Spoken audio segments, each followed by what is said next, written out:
प्रदेश सरकार की ओर से आम जनता की सुविधाओं को बेहतर बनाने के लिए लगातार काम किया जा रहा है। साथ ही अब धामी सरकार प्रदेश में मेट्रो परियोजना को धरातल पर उतारने की कवायद में लगी हुई है। हालांकि प्रदेश में मेट्रो रेल परियोजना शुरू करने को लेकर चल रही प्रक्रिया को केंद्र सरकार से मंजूरी मिलनी बाकी है और आपको बता दें कि यहाँ पर सफलता नहीं मिली है। वहीं शहरी विकास मंत्री प्रेमचंद अग्रवाल ने इसे लेकर बयान दिया है।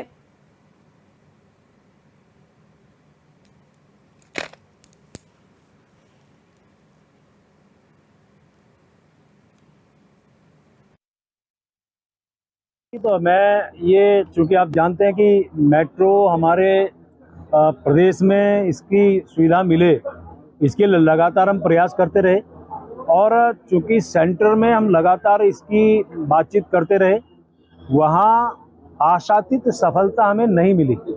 अब हम लोग प्रदेश सरकार की तरफ से हमने 2 मॉडल दिए हैं। उन 2 मॉडल को लेके अभी एक सीएस की अध्यक्षता में बैठक होनी है। उस मॉडल को फाइनल होने के बाद, जो डीपीआर फाइनल होने के बाद, फिर हम इस काम की दिशा में आगे बढ़ेंगे।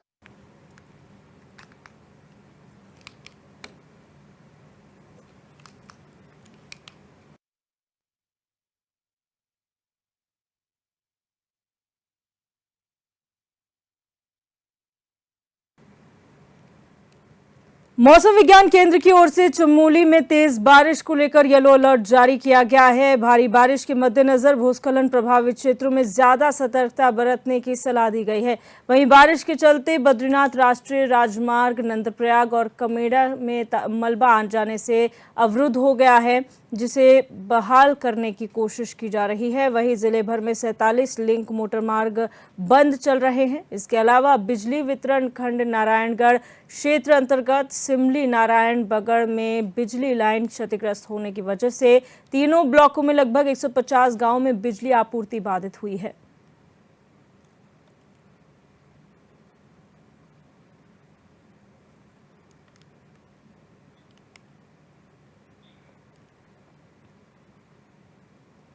बढ़ते आगे, धर्मनगरी हरिद्वार में कांवड़ यात्रा में गंगा जल लेने आए 16 शिव भक्त शुक्रवार को अचानक गंगा के पानी में फंस गए। तुरंत जल पुलिस और पीएसी ने रेस्क्यू कर सभी को सकुशल बाहर निकाला।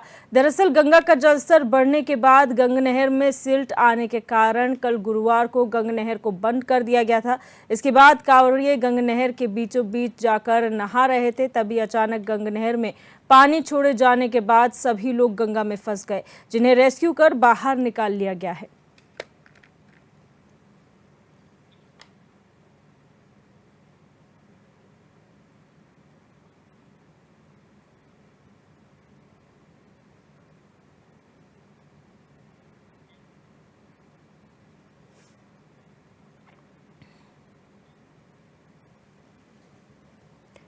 खबर रामनगर के चोर पानी से है, जहां दीवार का निर्माण कॉर्बेट नेशनल पार्क की ओर से कराया जा रहा है, लेकिन पार्क प्रशासन पर ग्रामीणों ने गंभीर आरोप लगाते हुए कहा है कि ये दीवार 4 साल में 4 बार टूट चुकी है। ग्रामीणों के विरोध के बाद भी अधिकारी और ठेकेदार अपनी मनमर्जी चला रहे हैं।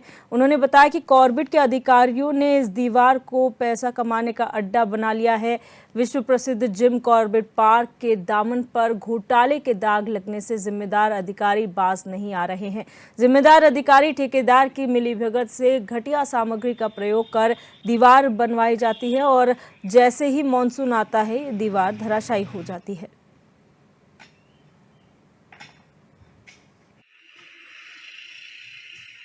साल में कम से कम 4 बार टूट चुकी है और हमने कई बार सीटीआर को अवगत भी कराया कि साहब ये दीवार आप इतनी कमजोर क्यों बना रहे हैं। ये इनका एक कमाई का अड्डा बन गया है, जरिया बन गया है, जिससे कि भाई ये आरओ के अंडर में ये होता है काम सीटीआर का।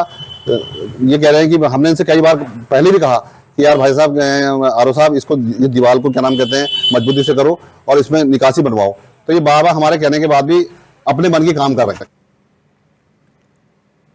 वहीं उत्तराखंड में पहाड़ से लेकर मैदान तक बारिश का कहर लगातार जारी है। नदी नाले उफान पर हैं, तो वहीं देर रात हुई मूसलाधार बारिश की वजह से डोईवाला की सुसवा नदी उफान पर आ गई है, जिसने डोईवाला के कई क्षेत्रों कुड़कावला, शिमलास, झदौड़ दूधली क्षेत्र में तबाही मचाई हुई है। वहीं नदी में आए तेज पानी ने हाथी सुरक्षा दीवार को तोड़ डाला और किसानों की सिंचाई नहर भी क्षतिग्रस्त हो गई।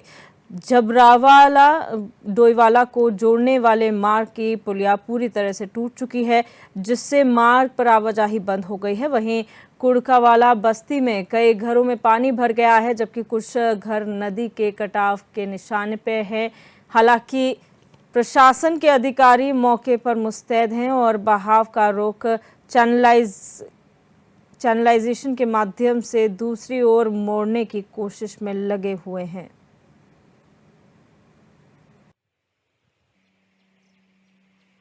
ये सुषमा नदी में बाढ़ से कहर कह सकते हैं। सुषमा जब तो सिमदास ग्रांड नहर है, ये बिल्कुल सूख गई है, टूट गई है। किसानों को इसमें क्षति होगी क्योंकि अगर बारिश नहीं हुई तो पानी लगाने की दिक्कत आएगी। दूसरा, इसमें हाथी दीवार थी जो वो पूरी तरह से क्षतिग्रस्त हो गई है। और यहाँ पर जो सुषमा नदी में है, यहाँ पर ताजा रिजर्व पार्क सामने है, इसमें यहाँ पर जो क्षेत्र में सुरक्षा बांध होता है, जब वो नहीं लगाया गया। कम से कम 1 किलोमीटर का ऐसा क्षेत्र छुटा हुआ है जिसमें बांध का कोई भी नाम निशान नहीं है। तो ये खतरे की जद पे है। सिमदास ग्रांड नागा जलापुर 2 ग्राम पंचायत हैं और हमने इसमें मांग भी की है कि भाई इसमें बांध लगाया जाए। बार बार मांग कर रहे हैं, लेकिन यहाँ पर कोई भी विभाग द्वारा यहाँ पर कोई कार्रवाई नहीं की गई। साथ ही साथ यहाँ पर जो विधायक हैं, MP हैं, उन लोगों को भी अवगत कराया गया कि हमारे क्षेत्र में बांध से सुरक्षा की जाए, बाढ़ से सुरक्षा की जाए, लेकिन यहाँ पर सुनने वाला कोई नहीं है। टिहरी जिला विधिक सेवा प्राधिकरण के सचिव ने नरेंद्रनगर विकासखंड के कुसरेला और शिवपुरी रेंज वन प्रभाग के गुजराड़ा सिंबल स्रोत में आयोजित सेला पर्व में शिरकत की। कार्यक्रम में प्राधिकरण के सचिव बतौर मुख्य अतिथि शामिल हुए। वहीं पर्व के दौरान टिहरी जिला विधिक सेवा प्राधिकरण के सचिव ने वन गुर्जरों की समस्याओं को सुना, साथ ही समाधान का भरोसा भी दिलाया और उन्हें कानूनी जानकारी भी दी।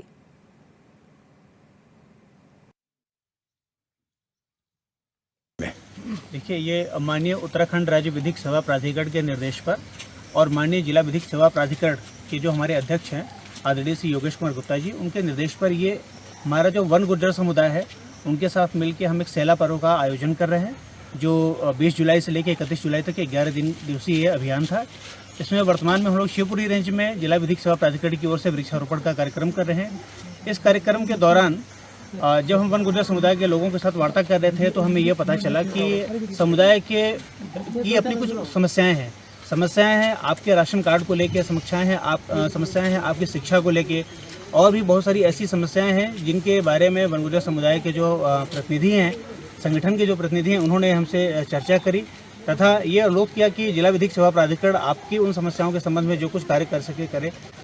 जिस तरीके से वन गुर्जर समुदाय का पारंपरिक तरीके से जो सेला पर्व मनाया जा रहा है, उसके अब की बार जिस तरीके से जिला विधिक सेवा प्राधिकरण का जो सहयोग रहा है और इसमें बहुत सारी समुदाय की जो समस्याएं हैं, राशन कार्ड जैसे, शिक्षा को लेकर और जो जंगल में अलग अलग जो समस्याओं का सामना करना पड़ता है, उसको लेकर जिस तरीके से जिला विधिक सेवा प्राधिकरण ने आश्वासन दिया है, हमें पूरी उम्मीद है। और समुदाय का जो जोश है, वनों को बचाने के लिए जो पौधारोपण किया जा रहा है और इसमें लेकर आने वाले टाइम में हम एक बढ़ चढ़ के जो है इन जंगलों के लिए रक्षा। आज वन गुर्जर ट्राइबल युवा संगठन द्वारा अंतिम दिवस सेला पर्व को दिया गया है, क्योंकि आज समापन दिवस था और तमाम उत्तराखंड, उत्तर प्रदेश और हिमाचल में वन गुर्जर ट्राइबल युवा संगठन पिछले 10 दिनों से सेला पर्व मनाता आ रहा है। आज उसका समापन दिवस था और आज हमारे बीच में माननीय न्यायाधीश महोदय सचिव जिला प्राधिकरण टिहरी गढ़वाल से पहुंचे थे और हमने उनके साथ मिलकर के पौधारोपण का कार्य किया है। और वन गुर्जर समुदाय का एक पुरानी परंपरा रही है कि प्राकृतिक रूप से पौधारोपण करते आ रहे हैं। वनों का संरक्षण करना, संवर्धन करना, ये वन गुर्जर समुदाय का बच्चा इस पर जो है बढ़ चढ़ के हिस्सा लेता है। बस्ती में श्रावण मास की महाशिवरात्रि पर बाबा भदेश्वरनाथ मंदिर में भगवान शिव का जलाभिषेक करने के लिए भक्तों का तांता लगा हुआ है। शिव भक्त दूर दूर से पहुंचकर भगवान शिव का जलाभिषेक कर रहे हैं। वहीं कांवड़ियों की बात करें तो कांवड़ियों का एक जत्था अयोध्या से जल लेकर पैदल बस्ती के बाबा भदेश्वरनाथ मंदिर की तरफ बढ़ रहा है। ऐसा माना जाता है कि जो शिव भक्त बाबा भदेश्वरनाथ मंदिर पर अयोध्या से सरयू का पवित्र जल पैदल लाकर चढ़ाएगा, उस भक्त की सभी मनोकामनाएं पूरी होंगी। भक्तिमय गीत से माहौल पूरी तरह से भक्तिमय हो चुका है। वहीं भक्तों की भीड़ को देखते हुए जिला प्रशासन भी एक्टिव मोड में नजर आ रही है। कम से कम 2000 पुलिस के जवान सुरक्षा व्यवस्था के लिए तैनात किए गए हैं। बचपन से बड़ी दीवार की भोलेनाथ को बहुत मानते थे, प्रभु जी को। जब हम बहुत छोटे थे तो मान लीजिए कि से 1 रुपया 2 रुपया 5 रुपया मिलता था तो हम पिंडी खरीदते थे और तुलसी जी में लगा देते थे। मतलब किसी के तुलसी जी में हम जाके लगा देते थे वो। तो मतलब एक बुजुर्ग बोला कि अरे भाई जब पिंडी लगा रहे हैं मट्टी का गल जाएगा, लगाना हो तो कोई सांप वाला वैसा पिंडी लगाओ कि गले न। तो हम विचार रहे थे कि जहाँ पिंडी लगावे कि जब हमारा ऊपर ज़्यादा हो जाए तो पिंडी देखें कि वैसे है। तो फिर हम पत्थर वाला पिंडी खरीदना चालू करें, सांप वाला। और हर जगह हर गांव में जैसे मुंडेरवा बाजार से लेके हारा उमरी और सब है जीना, ये सब जो गाँव में हम लगा देते थे चुपके से जैसे तुलसी जी में, और जाके बार बार देखते थे। तो हमारी दीवान की ऐसे भोलेनाथ की ऐसी कृपा हो गई, दीवान भोलेनाथ की ऐसी कृपा हुई कि हम जल उठाना चालू कर दिया ऐसे शंकर जी का ऐसे सादे रूप में। तो फिर हम मेकअप करना चालू कर दिए। फिर मेकअप करके चले, पहले बस्ती से उठाए भदेसर नाथ, फिर अयोध्या से बहुत लगाव हो गया प्रभु जी का, केदारनाथ का ना जान लीजिए कि हाथ हो गया कि समझ लीजिए कि एकदम नज़दीकी पहुंचा दिए प्रभु जी कि अब यही काम करना है। बड़ी गरीबी थी, स्थिति इतनी खराब थी, सब मज़ा लेते थे, अभी बड़ी मज़ा लेते हैं। लेकिन हमारा कहा लक्ष्य कि पूरी दुनिया में सब जान जाए कि कोई मनोज सोनी नाम का है, पूरे विश्व में जानकारी हो जाए कि कोई महादेव जी का भक्त है। अन्य माध्यम से जो कांवड़िया आते हैं यहाँ, उनका आज रात 12 बजे के बाद से वहाँ भदेश्वर नाथ मंदिर में जलाभिषेक होता है। आप देख रहे होंगे कि यहाँ जगह जगह जो पुलिस फोर्स की ड्यूटियाँ लगाई गई है, पूरे जोन से पुलिस बल बुलाया गया है। यहाँ लगभग 2000 का पुलिस बल का डिप्लॉयमेंट किया गया है, PSC अप्लाई किया गया है, CCTV कैमरे लगाए गए हैं। इसके अलावा ड्रोन के माध्यम से हम निगरानी कर रहे हैं। प्रशासनिक व्यवस्था के तहत हमने इसको टोटल को 10 जोन और 19 पुलिस सेक्टरों में विभक्त करके और ड्यूटियाँ लगाई गई हैं। कुल मिलाकर के हमारा मकसद ये है कि जो श्रद्धालु एक पवित्र मकसद के लिए पवित्र यात्रा कर रहे हैं वो सुरक्षित तरीके से वो पूरी हो सके, किसी भी श्रद्धालुओं को कोई दिक्कत का सामना न करना पड़े। श्रद्धालुओं के साथ साथ जो अन्य इस अलग बगल के जो भी सराउंडिंग वाले लोग हैं, उन व्यक्तियों को भी कोई असुविधा का सामना न करना पड़े, इसके लिए डाइवर्जन की व्यवस्था की गई है, उचित रूट दिया गया है। और से भी अपील करना चाह रहे हैं कि ये जो भी व्यवस्था वो देख रहे हैं, ये व्यवस्था उनकी सुख सुविधा और सुरक्षित यात्रा को पूरी करने के लिए बनाई गई है। इसलिए पुलिस और प्रशासन के लोगों द्वारा जो भी आदेश निर्देश बताया जा रहा है उसका अक्षरशः पालन करें। दिल्ली के एक कोचिंग संस्थान 3 छात्रों की मौत के बाद अब पूरे देश के कोचिंग सेंटरों पर छापेमारी चल रही है, जिससे वहां की व्यवस्थाओं और सुविधाओं की जमीनी हकीकत पता चल सके। वहीं कानपुर देहात का शिक्षा विभाग भी अलर्ट मोड पर नजर आ रहा है। जिला विद्यालय निरीक्षक और उनकी टीम लगातार जिले के कोचिंग सेंटर्स, लाइब्रेरी में जाकर रजिस्ट्रेशन और व्यवस्थाओं की जांच कर रहे हैं, जिसमें छात्र छात्राओं के आने जाने के रास्ते, फायर सेफ्टी मानक, फायर की NOC समेत सभी दस्तावेजों की जांच हो रही है।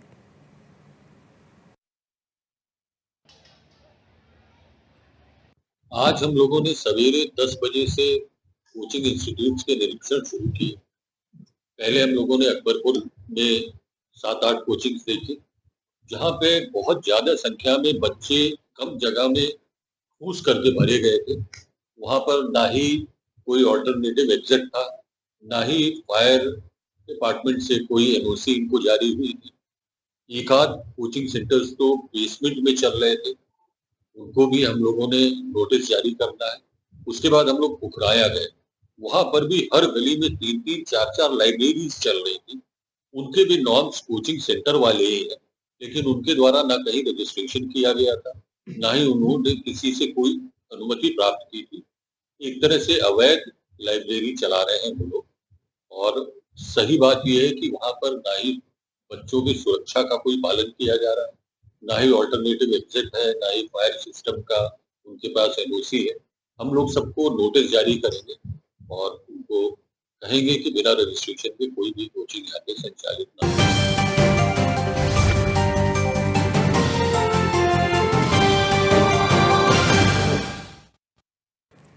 ब्रेक के बाद आप सभी का एक बार फिर से स्वागत है। रुक करेंगे बड़ी खबर का, जहां कांग्रेस की केदारनाथ प्रतिष्ठा बचाओ यात्रा स्थगित हो गई है। ये बड़ी खबर आपको बता रहे हैं।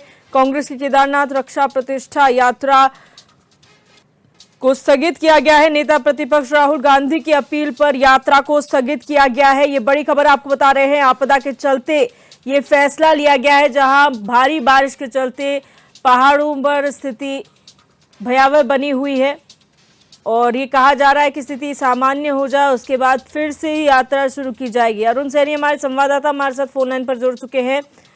अरुण, ये जो यात्रा चल रही थी कांग्रेस की केदारनाथ रक्षा प्रतिष्ठा यात्रा, वो स्थगित कर दी गई है, क्या कुछ जानकारी आपके पास है?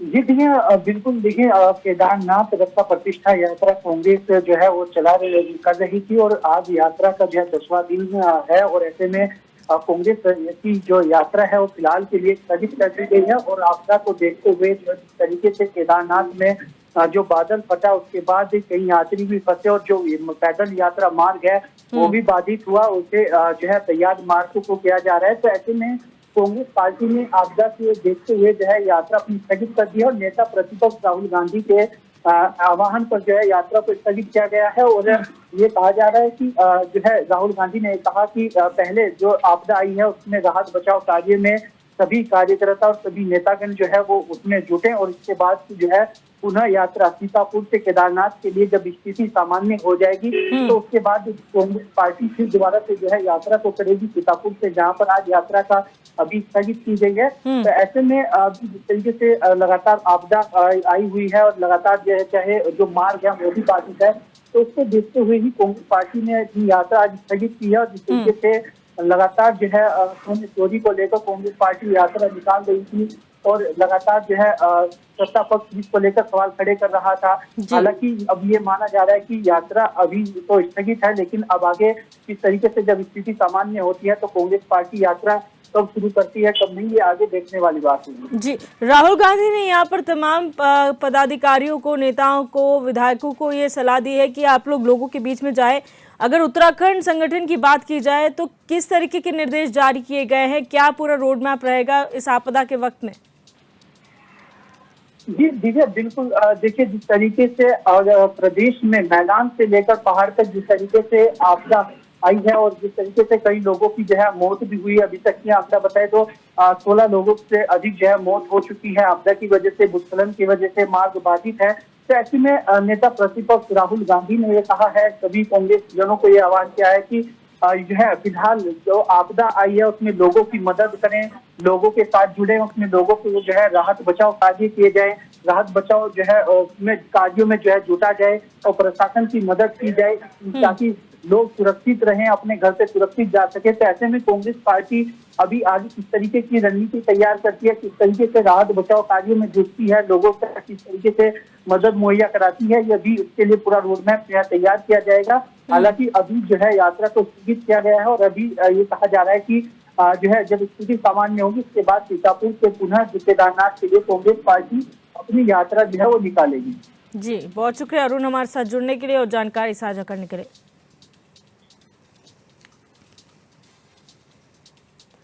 बढ़ते आगे रुक करेंगे बाराबंकी से खबर का, जहां एक मासूम बच्ची से स्कूल वैन चालक का छेड़छाड़ करने का मामला सामने आया है। जहां घटना की जानकारी बच्ची के परिजनों ने स्कूल प्रबंधक को फोन कर दी, लेकिन स्कूल प्रबंधक की ओर से कोई भी कार्रवाई नहीं की गई, जिससे नाराज परिजनों ने स्कूल पहुंचकर जमकर हंगामा किया। वहीं मामले की शिकायत मिलने पर पुलिस ने आरोपी के खिलाफ मुकदमा दर्ज करते हुए आरोपी ड्राइवर को गिरफ्तार कर लिया है। क्या है पूरा मामला बताइए। मामला ये बाबा जगजीवन दास में हमारी लड़की पढ़ती है और यहाँ गाड़ी चालक वैन ड्राइवर प्रदीप कुमार रेवतीपुराव में रहता है। ये जो है बच्चों से बदतमीजी कर रहा था, रास्ते में गंदी गंदी बातें कर रहा था, उसको बैड टच कर मतलब हाथ इधर उधर लगा रहा था। 11-10 साल की बच्ची है और हमने प्रबंधक को भी जानकारी दी थी। उसके बाद प्रबंधक बाबा जगजीवन दास के ना तो अभी तक कोई स्कूल से आया है ना कोई जो है कार्रवाई की। फिर मैंने थाने में तहरीर दी उसके खिलाफ और मैं चाहता हूं कि इसके खिलाफ उचित कार्रवाई की जाए। श्रावण मास की शिवरात्रि का पर्व आज बड़े ही उत्साह और धूमधाम के साथ मनाया जा रहा है। सहारनपुर में भगवान शिव के सभी शिवालयों में श्रद्धालु तांता लगा रहे हैं। हालांकि कावड़ लेकर आए शिव भक्तों का जलाभिषेक दोपहर बाद शुरू होगा। अभी शिवरात्रि का व्रत रखने वाले श्रद्धालु ही शिवालयों में भगवान शिव को जलाभिषेक अर्पित कर रहे हैं, अपनी मनोकामनाएं मांग रहे हैं। वहीं HNN 24/7 की टीम सहारनपुर के प्रसिद्ध महाभारत कालीन शिव मंदिर श्री बनखंडी महादेव मंदिर पहुंची, जहां सुबह 4 बजे से ही शिव भक्त भगवान शिव का गंगा जल से जलाभिषेक कर रहे हैं।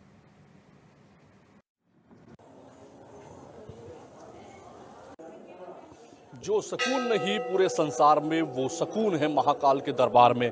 आज श्रावण मास की शिवरात्रि का पर्व है और ऐसे में जो शिव भक्त हैं वो शिवालयों का रुख कर रहे हैं, शिवालयों में पहुंच भगवान शिव को जलाभिषेक करते हुए नजर आ रहे हैं। इस वक्त मैं भी सहारनपुर में मौजूद हूं और सहारनपुर के एक ऐसे शिवालय में जो काफी मान्यता रखता है, बनखंडी महादेव मंदिर पर इस वक्त मैं मौजूद हूं। और अगर आप इस शिवालय को देखेंगे तो सुबह से ही जो शिव भक्त हैं वो यहाँ पर लगातार पहुंच रहे हैं और भगवान शिव को जलाभिषेक करते नजर आ रहे हैं। यहाँ पर जो भगवान शिव है वो पिंडी रूप में स्थापित है। आप तस्वीरें देखेंगे तो यहाँ पर जो है पिंडी रूप में स्थापित भगवान शिव को जो भक्त हैं वो जलाभिषेक करते हुए नजर आ रहे हैं। शिवरात्रि का समय जो पर्व है उसमें जो शिवरात्रि के जो लोग व्रत रखे हुए हैं वो यहाँ पर पहुंच रहे हैं। अभी जो कावड़ की यात्रा करके आए हैं वो शाम में 3:29 पर चतुर्दशी लगेगी, उस समय जलाभिषेक करते नजर आएंगे। अभी फिलहाल त्रिदोषी है तो उसमें जो शिवरात्रि का व्रत रखे हुए हैं वही जो है अभी जलाभिषेक करते नजर आ रहे हैं। बाहर की तस्वीरें लेकर चलेंगे, पंडित जी से बात करेंगे और दिखाएंगे आपको कि आखिरकार आज की तिथि कितनी महत्वपूर्ण है। बातचीत करने के लिए बाहर चलते हैं और आपको बाहर का नजारा दिखाते हैं कि आखिरकार ये मंदिर कितना महत्वपूर्ण है, क्योंकि कहा जाता है कि जिस समय यहाँ पर पांडवों को अज्ञातवास हुआ था उस समय जो है यहाँ पर सहदेव रुके थे। उन्होंने जो है इससे यहाँ सिरसवन था और सिरसवन में यहाँ पर पूरा पूजा आराधना की थी और यहाँ पर जो है भगवान शिव को उन्होंने पिंडी रूप में स्थापित किया। जब से कहा जाता है कि यहाँ पर पिंडी रूप में भगवान शिव स्थापित हैं, जन कल्याण करते हैं। पुलिस व्यवस्था की अगर बात करूं तो पुलिस व्यवस्था चाक चौबंद है, क्योंकि सहारनपुर SSP जो रोहित साजवान है उन्होंने पहले ही स्पष्ट कर दिया था कि तब जो शिवालय है उनमें लगातार पुलिस तैनात रहेगी। वह फायर ब्रिगेड की बात की जाए तो वो लगातार तैनात है। यहाँ पर जो कमेटी है वो कमेटी लगातार जो है यहाँ पर बैठी हुई है। एक जो कावड़िए हैं उनको बताया जा रहा है कि शाम के समय जल होगा और जो शिवरात्रि के व्रत रखने वाले हैं वो लगातार पहुंच रहे हैं। बातचीत करेंगे यहाँ के जो कमेटी के जो अध्यक्ष हैं उनसे बातचीत करेंगे। जी क्या नाम? विजेंद्र मोगा। मोगा जी, कैसे देखते हैं, क्योंकि आज शिवरात्रि का पर्व है और शाम से जो है जो कावड़िए हैं वो भी जलाभिषेक करना शुरू कर दें, कैसी व्यवस्था है? मंदिर कमेटी की पूर्ण व्यवस्था है, कावड़ियों के रुकने के लिए भंडारे की व्यवस्था, जलपान की व्यवस्था, सभी व्यवस्था बनखंडी महादेव मंदिर कमेटी द्वारा की गई है। और शिव भक्त बहुत सुगमता से जल चढ़ाए, उसके लिए पूरे बनखंडी महादेव के सभी वॉलेंटियर यहाँ कल से ही तत्पर हैं और बहुत प्यार से, बहुत श्रद्धापूर्वक से यहाँ जल चढ़ रहा है। ये अपने जिले के सबसे महत्वपूर्ण मंदिरों में एक मंदिर है बनखंडी महादेव, इसकी बहुत महिमा है। और जो भी भोले का पुजारी, भोले का भक्त यहाँ अपनी मुराद लेकर पहुँचता है, उसकी मुरादें यहाँ से पूरी होती है। इसलिए यहाँ विशेष जलाभिषेक के दिन बहुत बड़ी भीड़ और बहुत बड़ी श्रद्धा के साथ लोग यहाँ पहुँचते हैं और पूरी कमेटी पूरी तत्परता के साथ आने वाले सभी शिव भक्तों के सेवा में हमेशा 24 घंटे तैयार रहती है। ये बनखंडी महादेव मंदिर के जो अध्यक्ष हैं इनका कहना है कि यहाँ पर जो भी भक्त आता है उसकी मुराद पूरी होती है। व्यवस्था की चाक चौबंद किए जा रहे हैं। शाम से यहाँ पर जो है जो कावड़ यात्रा लेकर आए हैं उनकी जो है जलाभिषेक शुरू हो जाएगा। पुजारी भी इस वक्त मौजूद हैं यहाँ पर, उनसे भी बातचीत कर लेते हैं। पंडित जी, कैसे देखते हैं आज का, क्योंकि तिथि कितनी महत्वपूर्ण है और किस समय से किस समय तक जलाभिषेक होगा? बोलो शंकर भगवान की जय, बनखंडी महादेव की जय। जैसा कि आप सभी लोग जानते हैं, हर वर्ष की भांति इस वर्ष भी श्री बनखंडी महादेव मंदिर पर श्रावण मास की मासिक शिवरात्रि का पर्व बड़े धूमधाम से मनाया जा रहा है। अभी जो शिवरात्रि का व्रत रखने वाले भक्त हैं सुबह 4 बजे से भक्तों का जलाभिषेक कर रहे हैं और अपनी मनोकामना के लिए भगवान शंकर से प्रार्थना कर रहे हैं। कांवड़ का जो जल लाने वाले हरिद्वार से आ रहे हैं भक्तगण, 3:29 पर चतुर्दशी तिथि प्रारंभ होगी और सायकाल सूर्यास्त के घंटे बाद तक जलाभिषेक होगा कांवड़ जल से। हमारे यहाँ पर मंदिर पर दूर दूर से भक्तजन आते हैं, हरियाणा, चंडीगढ़, पंजाब, यूपी के तो लगभग दूर दूर से आकर के भगवान के दर्शन कर अपनी मनोकामना के लिए भगवान शंकर से प्रार्थना करते हैं और जलाभिषेक करते हैं। बताते हैं जिस समय पांडवों को अज्ञातवास हुआ था उस समय सहदेव जी यहाँ पर रुके थे। यहाँ पर सिरसराम वन के नाम से जंगल था। भगवान शंकर की आराधना सहदेव जी ने की थी और उन्होंने यही वरदान मांगा था कि आप जन कल्याण के लिए पिंडी रूप में स्थापित हो जाए। तभी से हमारी ये भगवान शिवलिंग बनखंडी महादेव यहाँ पर स्थापित है। देखिए जो सहदेव हैं जिनके बारे में बताया जाता है कि अज्ञातवास के दौरान यहाँ पर वो रुके थे, उनके द्वारा जो है यहाँ पर आराधना की गई थी। उसके बाद जो है वो यहाँ पर पिंडी रूप में स्थापित है, जन कल्याण करते हैं। आप देखिए मंदिर जो है वो निर्माणाधीन है। अगर आप तस्वीरें देखेंगे, मैं कैमरामैन से कहूँगा वो तस्वीर दिखाएं, निर्माणाधीन है। और इस निर्माणाधीन मंदिर के लिए सीएम योगी आदित्यनाथ ने भी एक बजट जारी किया था, जिसमें 50 लाख रुपए जो है इस मंदिर को दिए गए हैं, जिसमें वो जल्द ही इसमें भव्य निर्माण के लिए लगाए जाएंगे। तो ये मंदिर भव्य है और जो है प्राचीन है, इसलिए यहाँ की मान्यता काफ़ी है और दूर दराज से यहाँ पर जो शिव भक्त हैं वो जलाभिषेक करने के लिए पहुँचते हैं। कैमरा पर्सन अपने सहयोगी के साथ मैं योगी सारिये, HNN न्यूज़, सहारनपुर।